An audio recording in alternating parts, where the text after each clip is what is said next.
నీళ్ళగా తాగుతుండేది, దానికేమంటాడు? ఆయన ఈ బాయిలో చేపలు వదులున్నాడు మామా. మన చేపలు దొంగతనం చేస్తే దానికి వచ్చినాం అనుకుంటాడు.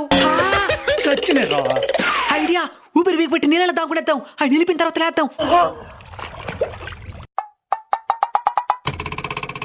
ఎవడు లేదులే, ఉంటే సచ్చునుంటాడు. ఏంద్రా సౌండ్? ఎవరు లేదులే.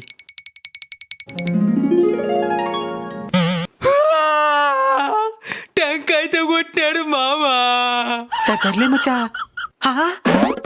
మచ్చా, ఈ బావిలో పాములు ఉన్నాయా?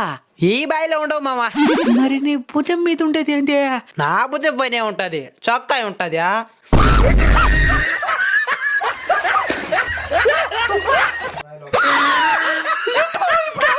కొరికేమంటది మచ్చా? సూపర్ ఐడియా మామా, కొరకర తిరిగొచ్చు కదా.